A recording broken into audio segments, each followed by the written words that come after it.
Hi, this is a commentated run of Salt and Sanctuary. Any percent in the title refers to doing anything to beat the game as fast as possible, in contrast to the other popular category for this game, all bosses. Now you'll notice immediately that the timer I have on the right is actually desynchronized from the game capture. This is because my capture card has about a second and a half or so of capture delay, so it's not in sync with the timer. The timer started before I confirm character creation, and it will end just before I complete the game. So if it seems weird that you see me marking that I have completed the segment just before I have done so, that is the reason for it. There are three main glitches or tricks used in this game to do a fast speedrun. The first one you can see me already doing. This is referred to as either leaping or long jumping. Long jumping is achieved by having your stick in a neutral position and hitting roll and jump on the same frame. Basically, simultaneous input. For extra momentum after getting a long jump, I flick my stick in the direction I'm facing for a lot of extra momentum. The other big tricks that will be used in this run that aren't used yet are going to be salt duping, which let you reuse any consumable that gives you salt, and the other one is bell dropping, which is a trick with bells returning that lets you survive heights of fatal falls if your bell of returning doesn't have a valid position, aka a sanctuary to return you to. The movement in this game is a little tricky to master because the long jump requires perfect simultaneous input and also constant movement of the stick. Doing perfect long jumping while moving around is a bit of a trick to execute perfectly as well as optimize. So if you see me either jumping or rolling in place across flat ground, what would clearly be better to be long jumping, those are just flubbed inputs. So it's obvious that you're supposed to have the Vertigo brand to enter the castle, but I was able to just long jump over the pit and enter the castle early, having fought no bosses. What I'm doing here is I need the Shadow Flip brand to complete the game. So I go to get the Shadow Flip brand, which is only really used to dodge attacks on the final boss, but the actual important thing is there's a wall I need to scale after Unskinned and Architect that I can't scale without it. This is the only reason I really need the brand. Once I have access to the brand I need to complete the game, I will be heading over to make a route to the endgame areas, while also picking up some stuff along the way to set up my character for fighting the endgame bosses. Right here I'm getting the brand. Now that I have the brand, the next goal is to head back to the Bandit's Pass Sanctuary and head down to the Village of Smiles, but there's a couple key things I need to pick up on the way. First being the a torch. I need only one, so I don't need to pick up the pickup of 3. I just need it to navigate a bit later on. Next is a stained page, which will be used to defile a sanctuary, removing it as a valid location to return to, which will be used to set up the bell dropping glitch. And third is the stone mage. So all of those are gotten down here, with the torch being on the lightning bolt spell, which I will not actually cast. The stained page and the stone mage are both next to each other. I will be using the Stone Mage with the House of the Betrayer Covenant to get access to really powerful arcane magic, which I believe is Creed specific. To get the money I need for the route, as I will need 1.5 thousand to buy the Scrimshaw Cane, which is stronger than the Driftwood Wand. I will need 5,000 to buy Dark Reach, the arcane magic. And to get this money, I picked up a couple extra rings in the castle, which I can sell with a merchant, which I picked up in the Festering Banquet. I got a stone merchant. I'll be selling all of the rings on me, and also some drowned lockets I'm going to pick up on the way to the House of the Betrayer. So here, just basic menuing is done. I manage my inventory so I won't have to manually equip important items later, and defile the sanctuary. With the sanctuary defiled, a Bell of Returning can no longer return me to the sanctuary. It's the last sanctuary I've rested at, but it's no longer a valid sanctuary. So once I've beaten the Queen of Smiles, I'm going to be able to use bell dropping to survive a fatal fall and traverse to an endgame area. The Queen of Smiles is weak to the Holy Element, which is useful as there's some blessed pages outside the fight arena. The fight did not go perfectly, I did make some mistakes, but otherwise it was a faster than usual fight. As in the second half of the fight, she did not do any of the cartwheels after flinging swords everywhere. She just continued to use the dash and the triple melee attack. The heavy hit of the spear does 2 strong hits, so it's by far the fastest way of killing this boss with the equipment I have at this point in the game. So luckily, I was able to just bait consecutive melee attacks and get the boss down faster than usual. Now, the Village of Smiles is on the westernmost point of the map. What's also below this area is the fort beyond the mire, which is of course beyond Hager's Cavern and the mire. And what's notable about that is there's a boat that takes you to the easternmost point in the map, the far beach.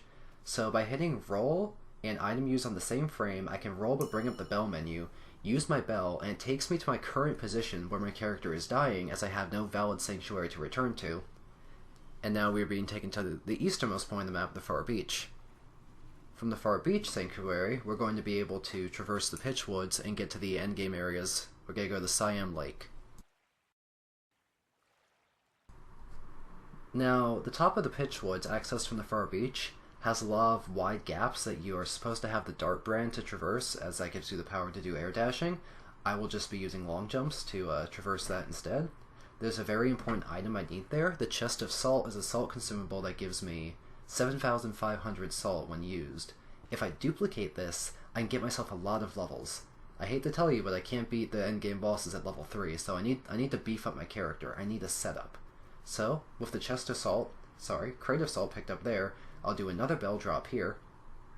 Notably, if you wait to do the menu with the bell dropping and land when it interrupts the bell ringing animation, it doesn't consume the bell.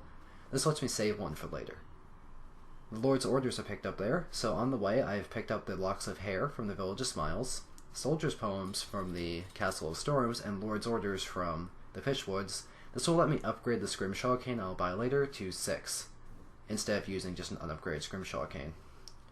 Those unicorns are definitely the most dangerous enemy in the game, so I don't mess around with them. I just go above.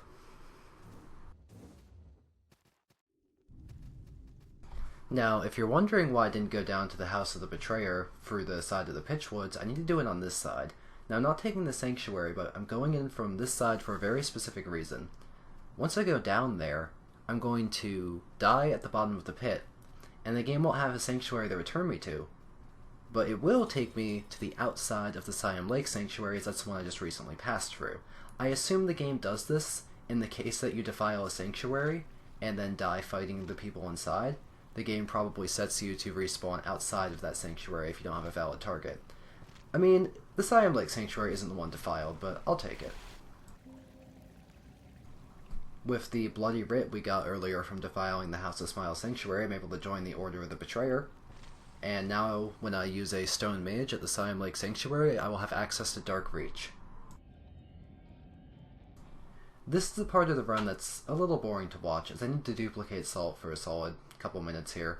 So if you would like to skip ahead past the salt duplication, you can go to about 2 minutes and 20 seconds ahead in the video from here, about when the timer says 10:35. The way salt duplication works is you can still move your character around for a second when the game is unloading after you hit end game, and if you hit X to confirm end game and immediately hit R1 afterwards, your character will stomp on your salt item, and if their foot hits the item, you will get the salt, but the item will not saved as being consumed. So you can successfully get as much salt from one item as you like. I'm actually trying to navigate the menu blind before it comes up using audio cues, but it doesn't always work as intended. I'm getting up to 90,000 salt, which is going to be enough to upgrade my Scrimshaw Cane to +6 and get myself up to level 38. It's not a total exact science about which level is good enough to dupe to, but notably if I do any more duping past this, it's only going to get me one more level. However, I do want to be at the level I'm at, because I can kill the bosses quite quickly with the amount of magic power I have.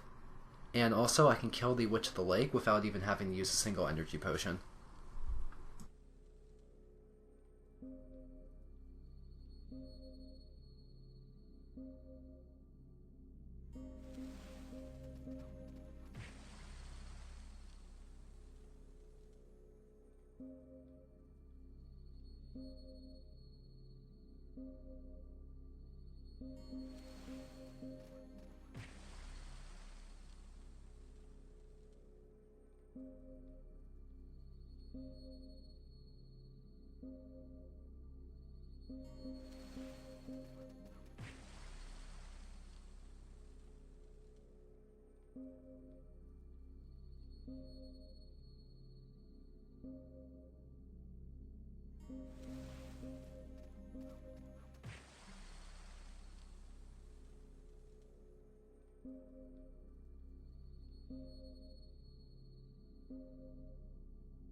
With the duplication finally over, I can sell my rings to the merchant to get enough money. Sadly, I forgot to equip the one I was already holding, so I don't have enough on me. I'm just short on salt to be able to buy both the Scrimshaw Cane and the spell. So I realized this, go into my menu, and unequip it to sell it.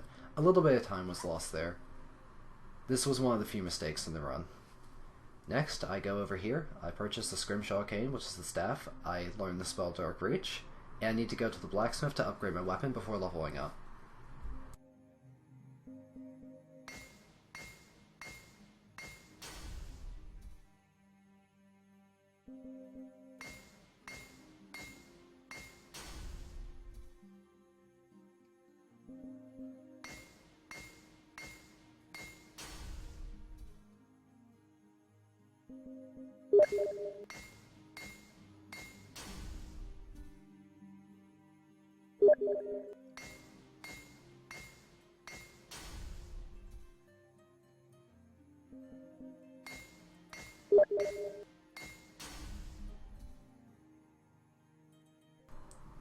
Now that I've maxed out the weapon, I can go and level up to level 38. Now, what I'm seeking to level up here, I want a fair amount of energy potions. I can do the run on 3, but I'm going to get 4 for safety. Then I'm going to essentially just mostly focus on how can I get enough magic with a tiny bit of willpower, as well as doing the menuing for leveling up very quickly. So I go along the top path, the staff route, I get a good amount of magic, I get up to level 33 magic I believe, 34, and I get a tiny little bit of willpower.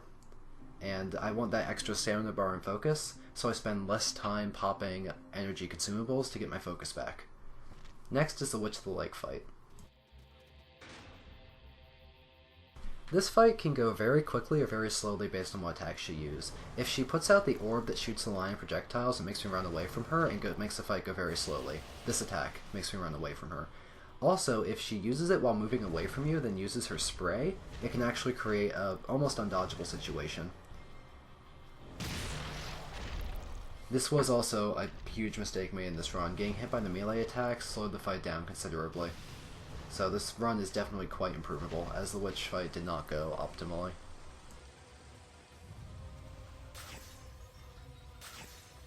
I don't hit the sanctuary after the witch, so I need to replenish my HP and focus, because I'm going directly to the Unskinned and Architect directly after the witch fight without stopping. I will be taking a sanctuary before the Kraken Dragon.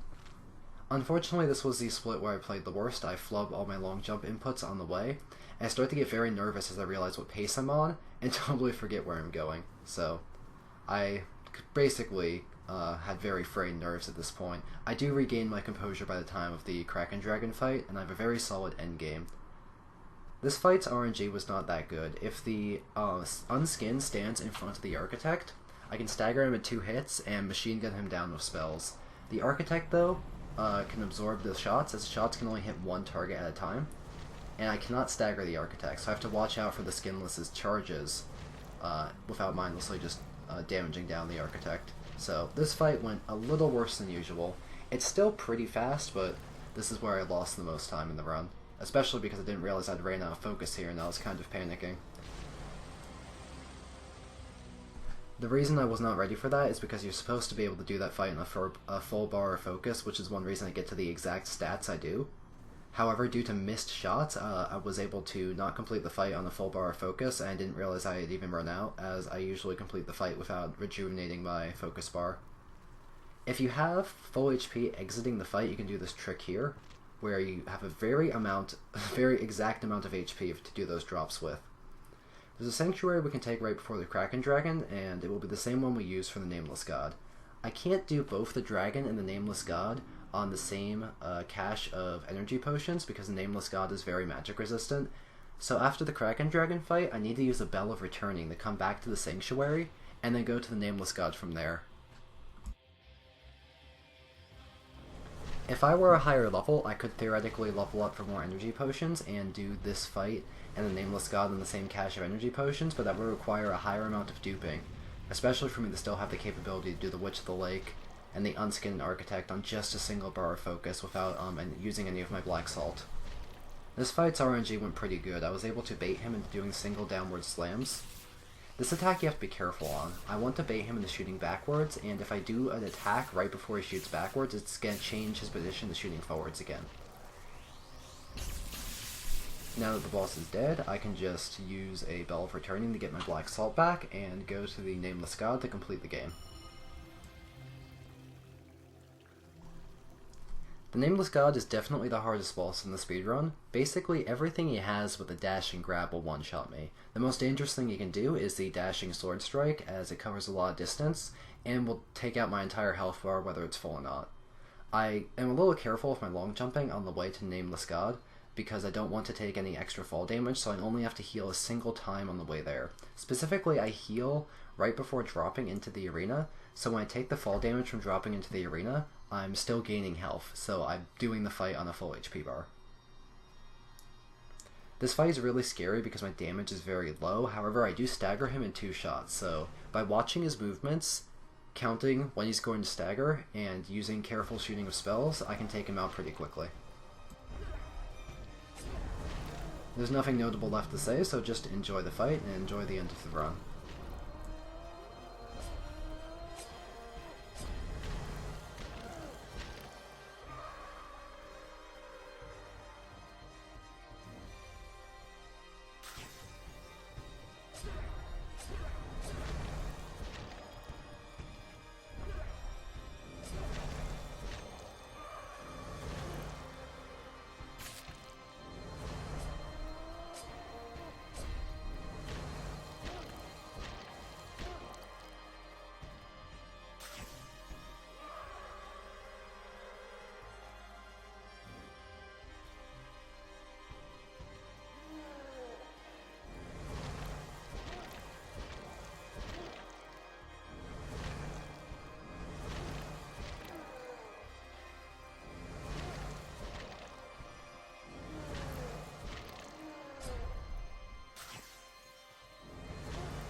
Just a reminder, I explained this at the beginning of the video, the timer is slightly desynchronized from the game capture due to capture card delay, so you will see the timer end just before I get to the hole right here, because getting into the hole signifies the end of the game.